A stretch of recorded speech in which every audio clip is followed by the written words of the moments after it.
សួស្តីប្រិយមិត្តទាំងអស់គ្នាស្វាគមន៍សាជាថ្មីមកកាន់ការសម្រាយសារីអនាម័យរបស់មីងជាបន្តទៀតហើយថ្ងៃនេះណាយើងនឹងមកបន្តសារីរបស់យើងពីបន្តផងដែរសង្ឃឹមថាអ្នកទាំងអស់គ្នាមានចិត្តអាក្រក់ជួយចុច like subscribe និងដាក់សញ្ញាកណ្ដឹងឲ្យមានម្នាក់មួយហើយអេដមីនក៏សូមអរគុណដល់អ្នកដែលបានប៉ាវកាហ្វេមានពីវីដេអូមុនផងដែរជូនពរអ្នកទាំងអស់គ្នាសុខភាពល្អសំណាងល្អទាំងអស់គ្នាហើយសម្រាប់ប្រិយមិត្តដែលចង់ប៉ាវកាហ្វេមានបន្តទៀតអាច pay បានតាមរយៈ QR code ខាងលើនេះហើយកុំឲ្យខាតពេលវេលាយូរយើងទៅតាមដានសារីរបស់យើងទាំងអស់គ្ន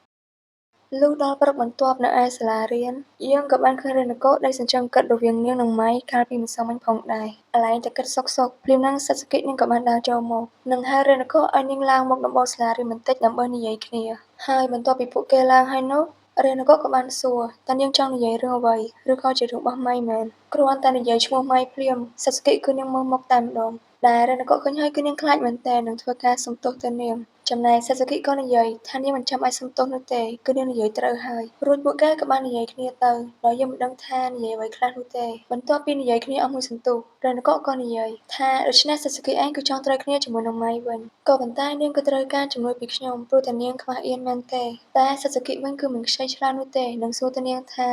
រវាងខ្ញុំនិងម៉ៃតើម្នាក់ណាដែលនឹងត្រូវសុំទោសនោះរីឯរ៉េណកូឮហើយគឺនាងតបតែបង្ខំថាម៉ៃគួរតែសុំទោសសាសុគីឯងមិនត្រូវហើយសាសុគីក៏និយាយថាត្រឹមត្រូវហើយក៏ប៉ុន្តែមនុស្សលេលើដូចជាម៉ៃនោះគឺមិនទាំងដឹងថាខ្លួនឯងបានធ្វើខុសអ្វីផងដូច្នេះហើយនាងគឺមិនដឹងកំហុសរបស់ខ្លួនឯងនោះទេប្រសិនបើគ្មានការប្រយុទ្ធអ្វីមួយតែរ៉េណកូឮហើយគឺនាងខ្លាចសាសុគីខ្លាំងមែនទែននិងមិនចង់ជួយនាងផងដែររួចក៏សុំសាសុគីចាកចេញតែម្ដងក៏ប៉ុន្តែសាសុគីនាងក៏បានរារាំងរ៉េណកូវិញនិងសួរទៅនាងថាតើរ៉េណកូនឹងធ្វើជាសង្សារនឹងខ្ញុំដែរឬអត់ហើយសាសុគីធ្វើបែបនេះគឺក្នុងគោលបំណងចង់ឃើញម៉ៃនាងកើតទុក្ខគឺយើងមិនដឹងពួកគេមានរឿងអ្វីនោះទេបានជាសាសុគីនាងចង់ឈ្នះម៉ៃបែបនេះរីឯរ៉េណកូក៏ប្រកែកថាខ្ញុំមិនអាចណាត់ជួបនាងបាននោះទេខ្ញុំគ្រាន់តែចង់ធ្វើជាមិត្តនឹងនាងតែប៉ុណ្ណោះហើយសាសុគីវិញក៏និយាយថាវានឹងមិនអីនោះទេពួកយើងគ្រាន់តែសម្ដែងធ្វើជាសង្សារនឹងគ្នារយៈពេល2អាទិត្យតែប៉ុណ្ណោះបន្ទាប់មកពួកយើងនឹងមិនឈប់ល្ខោនមួយនេះហើយទៅមើលរ៉េណកូវិញគឺនាងប្រកែកមិនឈ្នះសាសុគីនោះទេគឺមានតែយល់ព្រមនឹងឯងហើយបន្ទាប់ពីពួកគេចេញពីរៀនយើងក៏បានឃើញជីសៃម៉ៃនិងការហោះពួកគេក៏ចង់ទៅដើរលេងនៅជិតស្ថានីយ៍រថភ្លើងនៅថ្ងៃនេះនិងចង់បបួលរ៉េណកូទៅជាមួយផងដែរក៏ប៉ុន្តែសាសុគីនាងក៏បានចូលនិយាយជំនួសថារ៉េណកូនៅថ្ងៃនេះគឺនាងមានផែនការដើរលេងជាមួយនឹងខ្ញុំបាត់ទៅហើយដែលម៉ៃនាងឮហើយគឺនាងភ្ញាក់ផ្អើលខ្លាំងមែនទែនរួចសាសុគីក៏បំរុងនឹងអស់ដៃរ៉េណកូចេញទៅតែភ្លាមហ្នឹងម៉ៃនាងក៏សួរទៅរ៉េណកូតើវាជាការពិតមែនទេតែរ៉េណកូក៏តបតែបង្ខំថាមែនហើយនឹងលាពួកគេដើរចាក់ចេញបាត់ទៅបន្ទាប់មកពួកគេក៏មកអង្គុយញ៉ាំអីរីឯសាសុគីនាងឃើញទឹកមុខម៉ៃមុននោះដែលធ្វើឲ្យនាងសប្បាយចិត្តខ្លាំងមែនទែនព្រោះតែវាគឺត្រូវនឹងគម្រោងការរបស់នាងហើយចាក់ស្ដែងទៅវាគ្រាន់តែជាការចាប់ផ្ដើមតែប៉ុណ្ណោះហើយរ៉េណកូឯងមើលទៅវាហាក់ដូចជាពិសេសខ្លាំងណាស់ចំពោះម៉ៃនោះក៏ប៉ុន្តែខ្ញុំមិនខ្វល់នោះទេអ្វីដែលសំខាន់គឺថាឥឡូវនេះណាត់ជួបនឹងនាងគឺមានប្រយោជន៍ខ្លាំងណាស់សម្រាប់ខ្ញុំរីឯរ៉េណកូក៏បានតបថាក៏ប៉ុន្តែខ្ញុំមានអារម្មណ៍ថាខុសខ្លាំងណាស់នៅពេលដែលធ្វើបែបនេះព្រោះតែយើងគឺសុទ្ធតែជាមិត្តភក្តិនឹងគ្នានោះទេចំណែកសាសុគីក៏តបថាវានឹងមិនអីទេហើយខ្ញុំក៏មិនរំពឹងថាគម្រោងនោះវាដំណើរការបានល្អផងដែរមិនតែប៉ុណ្ណោះខ្ញុំក៏មិនចង់អស់ទាញនាងឲ្យចូលរួមនោះទេហើយយើងក៏មិនមែនជាមិត្តភក្តិនឹងគ្នាដែរយើងគ្រាន់តែនៅក្នុងក្រុមតែមួយជាមួយគ្នាតែប៉ុណ្ណោះនិងបន្តទៀតថាក៏ប៉ុន្តែឥឡូវនេះគឺនាងដឹងពីចំណុចខ្សោយរបស់ម៉ៃបានបាត់ទៅហើយរីឯចំណុចខ្សោយរបស់ម៉ៃនោះគឺគ្មានអ្វីនោះទេក្រៅពីរ៉េណកូយើងនឹងឯងដូច្នេះយើងសូមឲ្យរ៉េណកូជួយនាងផងទៅចុះចំណែកឯរ៉េណកូក៏គិតថាពីមុនបើគ្មានសាសុគីនិយាយប្រាប់នាងពីពិធីជប់លៀងរបស់ម៉ៃនោះទេម្ល៉េះហើយម៉ៃប្រហែលជាមានដៃគូម្នាក់នៅពេលនោះបានបាត់ទៅហើយដូច្នេះនាងគឺជំពាក់សាសុគីមួយហើយមួយវិញទៀតសាសុគីបាននិយាយថានាងនឹងត្រូវគ្នាជាមួយនឹងម៉ៃវិញនៅពេលដែលការប្រយុទ្ធ2សប្តាហ៍នោះត្រូវបានបញ្ចប់បន្ទាប់ពីគិតហើយនោះរ៉េណកូនឹងក៏បានយល់ព្រមជួយសាសុគីទៅហើយសាសុគីឮអញ្ចឹងនាងក៏ធ្វើការអរគុណទៅដល់រ៉េណកូយើងផងដែរនៅពេលដែលល្ងាចចូលមកដល់ពួកគេក៏ចាកចេញពីទីនោះហើយក្នុងអំឡុងពេលដែលពួកគេកំពុងតែធ្វើដំណើរត្រឡប់ទៅផ្ទះវិញរៀងខ្លួនភ្លាមហ្នឹងសាសុគីនឹងក៏បានកាន់ដៃទៅរ៉េណកូយើងផងដែរដែលធ្វើឲ្យរ៉េណកូនាងអៀនខ្លាំងមែនទែននិងសួរទៅនាងថាតើនាងកំពុងតែធ្វើអ្វីណាក៏ប៉ុន្តែសាសុគីវិញគឺនាងតបទាំងមុខមាំថាវានឹងមិនអីនោះទេហើយនេះគឺជាអាកប្បកិរិយាសម្រាប់ដៃគូស្នេហាតែប៉ុណ្ណោះរួចសាសុគីនាងក៏បានសុំរ៉េណកូថតជាមួយគ្នាផងដែរហើយនាងនឹងផុសចូលទៅក្នុងបណ្ដាញសង្គមនៅពេលដែលម៉ៃនាងបានឃើញហើយនោះខ្ញុំប្រកាសជាសប្បាយមើលទឹកមុខរបស់នាងខ្លាំងណាស់នៅព្រឹកបន្ទាប់ពួកគេក៏បានសម្ដែងធ្វើជាដៃគូនឹងគ្ន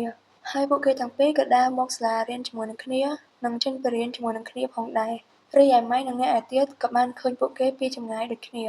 ាហើយនៅពេលដែលពួកគេដើរមកដល់ស្ថានីយ៍រថភ្លើង Sasuke នាងក៏បានយកសៀវភៅរបស់នាងឲ្យ Renako ទុកអានផងដែរ រីឯ Renako នាងក៏ទទួលយក និងសួរថាតើសៀវភៅនេះគឺជាប្រភេទអ្វីទៅ ចំណែកឯ Sasuke គឺនាងមិនប្រាប់នោះទេ ទុកឲ្យ Renako អានខ្លួនឯងទៅ ហើយខ្ញុំគិតថានាងនឹងចូលចិត្តវាផងដែរ Renako ឮចឹងនាងក៏អរគុណ Sasuke ទាំងសប្បាយចិត្ត បន្ទាប់មករថភ្លើងក៏បានចេញដំណើរ នៅពេលហ្នឹង Renako នាងក៏បានបើកសៀវភៅដែល Sasuke ឲ្យមកកាន់នាងអានផងដែរ គ្រាន់តែ Renako អានភ្លាម គឺធ្វើឲ្យនាងអៀនឡើងមុខក្រហមហ្មង រួចនាងក៏បិទសៀវភៅនោះយ៉ាងលឿន និងខឹង Sasuke ខ្លាំងមែនទែន និងគិតថាមិនបានឲ្យសៀវភៅឈួតលបនេះមកកាន់នាងអញ្ចឹង ហើយគិតថាខ្ញុំចង់បានសៀវភៅមួយហ្នឹងមែនហ៎ Sasuke ហើយយើងក៏មិនដឹងថានៅក្នុងសៀវភៅនោះសរសេរអ្វីផងដែរ បានជាធ្វើឲ្យ Renako នាងមុខក្រហមបែបនេះ ស្អែកបន្ទាប់នៅពេលដែលចេញពីរៀន Renako នាងកំពុងតែរៀបចំកាបូបរបស់នាងដើម្បីត្រឡប់ទៅផ្ទះវិញ តែភ្លាមហ្នឹងម៉ែនាងក៏បានដើរចូលមក និងសុំទៅ Renako ឲ្យនិយាយជាមួយនាងបន្តិចផងដែរ ហើយពួកគេក៏បានដើររកកន្លែងស្ងាត់ដើម្បីនិយាយគ្នា គឺនិយាយនៅក្នុងឡានរបស់ម៉ែតែម្ដង និយាយទៅគេក៏អ្នកមានណា បន្ទាប់មកម៉ែនាងក៏បានសួរទៅ Renako ថាថ្មីៗនេះខ្ញុំមើលទៅនាងនិង Sasuke ដូចជាមានទំនាក់ទំនងជិតស្និទ្ធនឹងគ្នាខ្លាំងណាស់ ហើយតើវាកើតឡើងនៅពេលណាទៅ ហើយទៅមើលគ្នាតបទាំងភ័យ ខ្ញុំគិតថាវាចាប់ផ្ដើមតាំងពីម្សិលមិញនេះឯង នឹងធ្វើការសុំទោសទៅម៉ែដែលនាងមិនបានប្រាប់បែបនេះ រីឯម៉ែវិញនាងក៏សួរថាហេតុអ្វីបានជានាងមានអារម្មណ៍ថាចង់សុំទោសខ្ញុំអញ្ចឹង ហើយ Renako វិញគឺនាងឆ្លើយមិនចេញនោះទេ បន្ទាប់មកម៉ែនាងក៏និយាយថាខ្ញុំដឹងហើយ Renako ថា Sasuke នាងកំពុងតែរៀបចំផែនការអ្វីមួយ ហើយទោះបីជា Renako ជួយនាងក៏ដោយក៏ប៉ុន្តែ Renako ឯងគឺមានអារម្មណ៍ថាខុសចំពោះខ្ញុំតើត្រូវអត់ រីឯ Renako ឮហើយគឺនាងភ្ញាក់ផ្អើលខ្លាំងមែនទែន ថានាងដឹងវាដោយរបៀបណាទៅ ម៉ែវិញនាងក៏តប ព្រោះតែខ្ញុំគឺជាម៉ែឧដុកា លេងសើចមិនបានអីក៏នាងដឹងដែរ បើគ្រាន់តែរឿងប៉ុណ្ណឹងខ្ញុំមិនដឹងផងនោះ ស្មានតែ Sasuke នាងចង់ឈ្នះខ្ញុំដល់ម្លឹងហ៎ ហើយម៉ែនាងក៏បន្តទៀតថាខ្ញុំមិនខ្វល់ថា Renako នៅជិតនរណានោះទេ ដរាបណានៅទីបំផុតនាងនឹងមករកខ្ញុំវិញនោះ ហើយខ្ញុំក៏បានធូរស្បើយផងដែរ គឺមិនសូវប្រចណ្ឌដូចពីមុននោះទេ ហើយប្រសិនបើនាងនិង Sasuke ក្លាយជាមិត្តភក្តិវិញនោះ ខ្ញុំគឺពិតជាសប្បាយចិត្តខ្លាំងណាស់ ហើយមើលទៅ Sasuke ពីសម្បកក្រៅគឺនាងមិនសូវមាត់កនោះទេ ក៏ប៉ុន្តែនាងមានចិត្តល្អ